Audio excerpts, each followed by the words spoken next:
Madam आप तो ऐसे बोल रहे जैसे हमको 56,000 का तनख्वाह दे दीजिएगा। क्या कोऑर्डिनेशन में किसी तरह का पार्टी पॉलिटिक्स नहीं होना चाहिए। ऐसा हो गया भाई, हम बोल देंगे तुम लोग सब साइलेंट, हम बोलेंगे जब तक नहीं तब तक जिंदाबाद मुर्दाबाद बोलते रहना। तुम होना चाहिए, सब में मार्कर होना चाहिए, सब में पंखा होना चाहिए। ऐसा नहीं कि साइंस वाला क्लासरूम में AC लग गया भैया, साइंस का बच्चा बैठा हुआ है, कॉमर्स वाला। यदि आप एक अच्छे इंसान बनते हैं, नेक इंसान बनते हैं, बहुत बड़े अधिकारी बन जाते हैं, तो क्या आपको क्या लगता है? सबसे पहले आपको कोई भी एम, कोई भी लक्ष्य, कोई भी उद्देश्य को प्राप्त करने के लिए अपने आप में तो कंट्रोल होना है।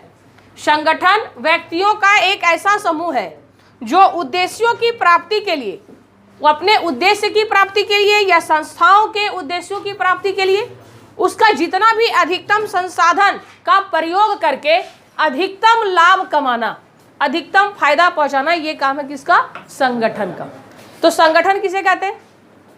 जब किसी भी व्यक्तियों या व्यक्तियों के समूह द्वारा संस्था या अपने उद्देश्य को प्राप्त करने के लिए बनाया गया एक ऐसा संगठन जिससे हम कम समय में बहुत अधिकतम संसाधन, कुशलतम संसाधन का उपयोग करके मैक्सिमम उसका सफलता या मैक्सिमम लाभ प्राप्त कर सके, उसी को हम लोग क्या कहते हैं? संगठन। पढ़े थे ना जी संगठन? संगठन में कई विद्वान का आपने परिभाषा इससे पहले पढ़ चुका था, ठीक है। मैकफेराल्ड के अनुसार हैने ने क्या कहा था? हैने साहब का कहना है किसी समान उद्देश्य या उद्देश्य की प्राप्ति के लिए विशेष भागों में मैत्रीपूर्ण समायोजन, यानी हम लोग मैत्रीपूर्ण यानी आराम से कोऑर्डिनेशन बना के, मित्र बंधु बन के, और हम लोग अपने कार्य को प्राप्त करने के लिए, अपने लक्ष्य को प्राप्त करने के लिए कोई काम करते हैं ग्रुप में, उसको हम लोग क्या कहते हैं? संगठन कहते हैं। इस तरह से आप लोग का कई परिभाषा को पढ़े। आज का जो टॉपिक हम लोग स्टार्ट करेंगे, संगठन का सिद्धांत। ये 12th क्लास में नहीं है पढ़ना, ये नया वाला BO में डाला है, बिजनेस ऑर्गेनाइजेशन में हम लोग को पढ़ना है संगठन के सिद्धांत, संगठन का प्रकार और प्रोसेस ऑफ ऑर्गेनाइजेशन, संगठन की प्रक्रिया। 3 टॉपिक से हम लोग गुजरेंगे। तो आज छोटा सा पहला टॉपिक है संगठन के सिद्धांत, जिसको हम लोग बोलते हैं प्रिंसिपल ऑफ ऑर्गेनाइजेशन। प्रिंसिपल अभी तक हम लोग पढ़े थे प्रबंध में, हेनरी फ्योल का, टेलर का, मैस्लो का, याद आ रहा होगा, उर्विक का हम लोगों ने पढ़ा।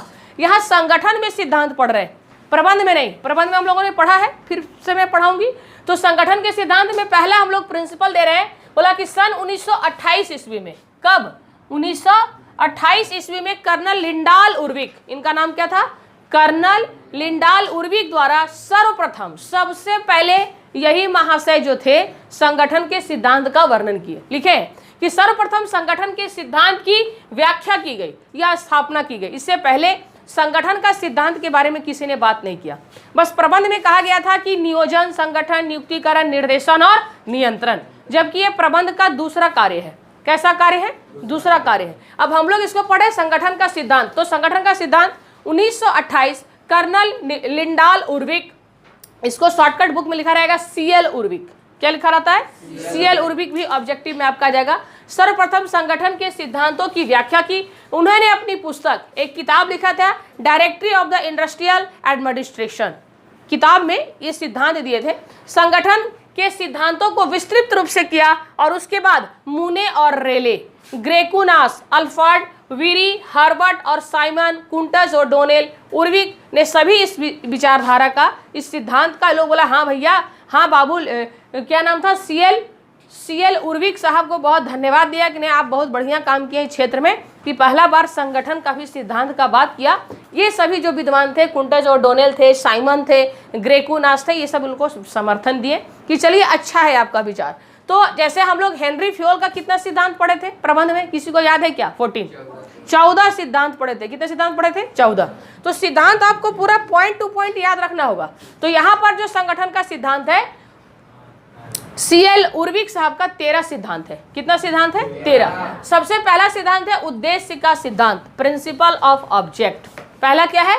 Principle of object. दूसरा क्या है? नियंत्रण का सिद्धांत, principle of span of control. तीसरा क्या है? समन्वय का सिद्धांत, प्रिंसिपल ऑफ कोऑर्डिनेशन। संतुलन का सिद्धांत, प्रिंसिपल ऑफ बैलेंस, ठीक है। अधिकार का सिद्धांत, प्रिंसिपल ऑफ अथॉरिटी। उत्तरदायित्व का सिद्धांत, प्रिंसिपल ऑफ रिस्पॉन्सिबिलिटी। निरंतरता का सिद्धांत, प्रिंसिपल ऑफ कंटिन्यूटी। एकरूपता का सिद्धांत, प्रिंसिपल ऑफ स्पेशलाइजेशन। लोच का सिद्धांत, प्रिंसिपल ऑफ फ्लेक्सिबिलिटी। आदेश की एकता, ये हम लोग फ्योल साहब में भी पढ़े थे, आदेश की एकता, प्रिंसिपल ऑफ कमांड। अपवाद का सिद्धांत, ठीक है, प्रिंसिपल ऑफ एग्जम्पशंस। सहभागिता का सिद्धांत, प्रिंसिपल ऑफ पार्टिसिपेशन। सरलीकरण का सिद्धांत, प्रिंसिपल ऑफ सिंप्लीफिकेशन। एक एक सिद्धांत फिर हम लोग इस पर चर्चा करेंगे। आखिर संगठन का सिद्धांत देने के पीछे इनका क्या लॉजिक था, उद्देश्य का सिद्धांत, प्रिंसिपल ऑफ ऑब्जेक्ट। पहला हम लोग क्या पढ़े हैं, प्रिंसिपल ऑफ ऑब्जेक्ट, यानी इनका ऑब्जेक्ट क्या था कि यदि आप संगठन बनाते हैं, आप किसी व्यक्तियों का समूह या ग्रुप बनाते हैं, तो उसका एक उद्देश्य होना चाहिए, उसका एक गोल होना चाहिए। क्या होना चाहिए कि नहीं होना चाहिए? कोई भी संगठन, यदि हम लोग क्रिकेट खेलना है तो मैच जीतने के लिए एक संगठन बनाए, तो उद्देश्य क्या भैया, आईपीएल जीत जाए, वर्ल्ड कप क्या करें, जीत जाए। यदि हम लोग एक संगठन बनाए हैं पढ़ने का, तो हम लोग का उद्देश्य क्या है कि हम लोग टॉप कर जाएं, हम लोग बेहतर से बेहतर रिजल्ट लाएं। तो सबसे पहला संगठन का उद्देश्य क्या होना चाहिए, गोल होना चाहिए कि हम लोग किस उद्देश्य के लिए संगठन बनाए। जैसे हम लोग सरस्वती पूजा में चंदा मांगने के लिए संगठन बनाते हैं, तुम अध्यक्ष बन जाना, तुम कोषाध्यक्ष बन जाना, तुम ये तुम वो। तो ये हम लोग संगठन क्यों बनाते हैं, उसका एक उद्देश्य है कि हम लोग को चंदा इतना इकट्ठा करना है, उसके बाद हम लोग को पूजा को सेलिब्रेट करना है। हाय ना बोलिए। दूसरा उद्देश्य क्या है, नियंत्रण का सिद्धांत, प्रिंसिपल ऑफ कंट्रोल। सबसे पहले आपको कोई भी एम, कोई भी लक्ष्य, कोई भी उद्देश्य को प्राप्त करने के लिए अपने आप में तो कंट्रोल होना चाहिए। सेल्फ कंट्रोल यदि आपका है, तभी आप अपने ग्रुप में, तभी आप अपने व्यक्तियों के समूह का कंट्रोल कर सकते हैं। जैसे यदि कोई आंदोलन कर रहे हैं संगठन में, किसी चीज़ का आप डिमांड कर रहे हैं, फैक्ट्री बंद करो या मेरा सैलरी बढ़ा दो या छुट्टी चाहिए बंद करो, तो उसमें क्या होता है, एक कंट्रोल है। आप लोग में आपस में ऐसा कम्युनिकेशन हो गया, भाई हम बोल देंगे तुम लोग सब साइलेंट, हम बोलेंगे जब तक नहीं तब तक जिंदाबाद मुर्दाबाद बोलते रहना तुम लोग। मतलब उस संगठन का जो एक व्यक्ति विशेष होगा, उसका सभी पर, सभी व्यक्तियों पर क्या होना चाहिए, कंट्रोल। क्या होना चाहिए, कंट्रोल होना चाहिए। यदि कंट्रोल नहीं रहेगा संगठन में, तब तो फिर संगठन बन गया, आपको जो मन में आ रहा है आप कर रहे हैं, हमको जो मन में आ रहा है हम कर रहे हैं, आप कुछ और कर रहे हैं, तो फिर संगठन का जो उद्देश्य है वो हम लोगों का प्राप्त नहीं होगा, पॉसिबल भी नहीं है। तीसरा उद्देश्य क्या है, समन्वय, प्रिंसिपल ऑफ कोऑर्डिनेशन। ये सबसे ज्यादा जरूरी है, तालमेल, आपसी तालमेल। जितना भी आपका संगठन है, जो भी आपका उद्देश्य है, आपस में कोऑर्डिनेशन, एकदम आई कांटेक्ट में काम होना चाहिए। बाबू तुम उधर फील्डिंग, हम इधर बॉलिंग, तुम ऐसे करना, हम ऐसे करेंगे। मतलब अपने उद्देश्य को प्राप्त करने के लिए हम लोगों के बीच जितना ज्यादा बढ़िया तालमेल होगा, उतना ज्यादा सफलता या उद्देश्य को प्राप्त कर सकते हैं। कोऑर्डिनेशन जबरदस्त होना चाहिए। कोऑर्डिनेशन में किसी तरह का पार्टी पॉलिटिक्स नहीं होना चाहिए, नहीं हम नहीं करेंगे, नहीं हम नहीं करेंगे, हो सकता है ऐसे करवा रहा, हो सकता है लगा था, सोचेंगे, ऐसा कुछ नहीं है। कोऑर्डिनेशन आपका जितना अच्छा होगा, काम उतना स्मूथली और जल्दी होगा। क्लियर है? तो उद्देश्य प्राप्त होगा। नेक्स्ट क्या है, संतुलन का सिद्धांत, बैलेंस बना के चलना है, सबको लेके चलना है। जैसे मोदी जी कैसे कहते हैं, सबका साथ सबका विकास। मतलब वो क्या कर रहे हैं, बैलेंस लेके चल रहे हैं। चाहे तुम कोई पार्टी का रहो भैया, तुम कांग्रेस का रहो, तुम समाजवादी पार्टी का रहो, तुम किसी का भी रहो, उससे हमको मतलब नहीं है। सबका साथ सबका विकास, यानी आपको अपने संगठन में कई तरह के व्यक्ति मिलेंगे, बोलेगा नहीं ऐसा होना चाहिए, ये बोलेगी नहीं मैम ऐसा नहीं, ऐसा होता तो ज़्यादा अच्छा होता, तो ऐसा नहीं होता। सबको आपको सुनना पड़ेगा, सबको बैलेंस बना के, समझा के, बुझा के, तभी आप अपने उद्देश्य को, गोल को प्राप्त कर सकते हैं। क्लियर है? नेक्स्ट पॉइंट क्या है इसका, अधिकार का सिद्धांत, प्रिंसिपल ऑफ अथॉरिटी। अब कुछ कुछ ग्रुप में, जो संगठन में जो कुछ अधिकारी हैं, पदाधिकारी हैं, वो भड़क जाएंगे, राइट, सिर्फ हमको काम को सौंप देते हैं। कुछ मेरा राइट है कि नहीं, कुछ मेरा भी अधिकार है कि नहीं, हम भी कुछ बोल सकते हैं या नहीं, हम भी अपने विचार को रख सकते हैं या नहीं, तो नहीं। यदि आपके संगठन में कोई अधिकारी है, पदाधिकारी हैं, कर्मचारी हैं और उसको कार्यों को सौंपे हैं, तो उसको एक अधिकार भी दीजिए कि ठीक है तुम अपने स्तर से इसमें कमी बेसी कर सकते हो, ये तुम्हारा अधिकार है, तुम किसी को बुला सकते हो, किसी को बैठा सकते हो, तुम ये कर सकते हो। मतलब उस कार्य क्षेत्र में उसको भी थोड़ा बहुत आपको अधिकार देना है। ये नहीं कि आपका संगठन है मतलब हम मालिक हैं और बाकी सब लोग मेरा नौकर है, ऐसा फील नहीं करना है। आप यदि कर्मचारी हैं, आप यदि कैशियर हैं, आप यदि पदाधिकारी हैं, आप कोषाध्यक्ष हैं, आप मैनेजर हैं, आप सुपरवाइजर हैं, तो उसका भी कुछ अधिकार दीजिए ताकि वो अपने कार्य क्षेत्र में खुल के काम कर सकता है। क्लियर है? नेक्स्ट पॉइंट क्या है बताइए, उत्तरदायित्व का सिद्धांत, प्रिंसिपल ऑफ रिस्पॉन्सिबिलिटी। ये दोनों का कोऑर्डिनेशन है, अथॉरिटी एंड रिस्पॉन्सिबिलिटी। यदि हम आपको अधिकार दिए हैं तो आपका कुछ उत्तरदायित्व भी है। यदि हम आपको एक पदाधिकारी, एक पोस्ट दिए हैं कि आप you are a manager, you are a management, you are a supervisor, तो आपका यदि हम अथॉरिटी है तो आपका कुछ अधिकार, लायबिलिटी भी है कि आप करके दिखाइए। यदि उस काम में कुछ कमी बेसी होता है तो उसका लायबिलिटी का वहन भी आपको करना पड़ेगा। हाँ ना बोलिए, आपका लायबिलिटी भी है, मतलब अधिकार के साथ साथ आपके पास क्या होगा, उत्तरदायित्व। यदि इसमें बहुत अच्छा हुआ तो बहुत अच्छी बात है, हम आपका पीठ थपथपाएंगे, लेकिन यदि खराब हुआ तो भी हम आपसे क्वेश्चन करेंगे कि बाबू ये काम ऐसे गलती कैसे हो गया, इसमें इतना नुकसान कैसे हुआ, ये लायबिलिटी भी आपका है, कहीं कहीं आपको भरपाई भी करना पड़ सकता है इस कमी को। क्लियर है। नेक्स्ट पॉइंट क्या है, निरंतरता का सिद्धांत यानी कंटिन्यूटी। संगठन में जब तक आप अपने उद्देश्य को प्राप्त नहीं कर लेते हैं तब तक आपका जो संगठन का जो सारा काम है, चाहे वो कोऑर्डिनेशन हो, चाहे वो कंट्रोलिंग हो, चाहे वो उत्तरदायित्व हो, अधिकार हो, बैलेंस हो, आपको लगातार अपने काम में करते रहना पड़ेगा। निरंतरता, डेली कुछ ना कुछ बदलाव, प्लानिंग, नियोजन करना होगा, कार्य को सौंपना होगा, मतलब डेली। अब जब तक कि अपना उद्देश्य को प्राप्त नहीं करते तब तक ये संगठन का जितना भी काम है वो आपको करते रहना पड़ेगा। कंटिन्यूटी, तभी जाकर के आप अपने उद्देश्य को प्राप्त कर पाएंगे, नहीं तो नहीं। नेक्स्ट क्या है, एकरूपता का सिद्धांत, principle of specialisation. Principle of specialisation में क्या बोलता है, एकरूपता का सिद्धांत में क्या बोलता है, संगठन के प्रत्येक विभाग में एकरूपता का कार्य होना चाहिए। जिस संगठन में डिपार्टमेंट होगा, सभी का अपना अपना डिपार्टमेंट, उसमें क्या होना चाहिए, एकरूपता। यदि इसको हम लोग एकरूपता को और क्या बोल सकते हैं, सभी को एक जैसा काम कर, जैसे मान लीजिए कि उधर आर्ट्स का क्लास चल रहा है, कॉमर्स का क्लास चल रहा है, साइंस का क्लास चल रहा है, सपोज ये सब क्लासरूम है, तो सब में व्हाइट बोर्ड होना चाहिए, सब में मार्कर होना चाहिए, सब में पंखा होना चाहिए। ऐसा नहीं कि साइंस वाला क्लासरूम उसमें AC लग गया भैया, साइंस का बच्चा बैठा हुआ है, कॉमर्स वाला बैठा हुआ वहाँ पंखा लगा दिए, और आर्ट्स वाला जहाँ बैठा है क्या करेगा, पढ़ के तुम लोग बुढ़बा कहीं का आर्ट्स ले लिया है। तो ऐसा नहीं है। यदि मेरा संस्था है या संगठन है तो तीनों बराबर है, और सभी में जो भी कार्य प्रणाली होगा क्या होगा, एक रूपता लाया जाएगा। बात समझ में आ गया। जो भी होगा सब में क्या होगा, समान कार्य होगा, कार्य करने के तरीका में कोई बदलाव नहीं होगा।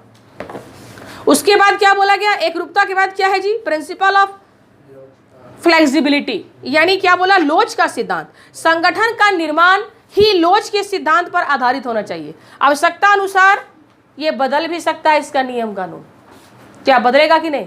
यदि आप मान ले जाए कि एक ही सिद्धांत में काम कर रहे हैं कि अपना सिद्धांत फुलफिल नहीं हो पा रहा है, उद्देश्य नहीं प्राप्त हो रहा है, तो फिर हम लोग क्या करेंगे, उसमें हल्का सा क्या कर देंगे, चेंज कर देंगे। क्या कर देंगे, चेंजिंग लाएंगे, ताकि उसको कुछ तो बदलाव करके हम अपने लक्ष्य को, अपने उद्देश्य को प्राप्त कर सकते हैं। ठीक है, यही जानना होगा। आदेश की एकता का सिद्धांत, संगठन की व्यवस्था रचनात्मक ढंग से विकसित होना आवश्यक है। रचनात्मक यानी क्रिएटिविटी। इसमें बोला गया कि आदेश की एकता, जो भी एक अधिकारी होंगे जो ऑर्डर देंगे वो सभी लोग मानिए, ये नहीं कि एक व्यक्ति माना दूसरा नहीं माना, ऐसा नहीं हो सकता।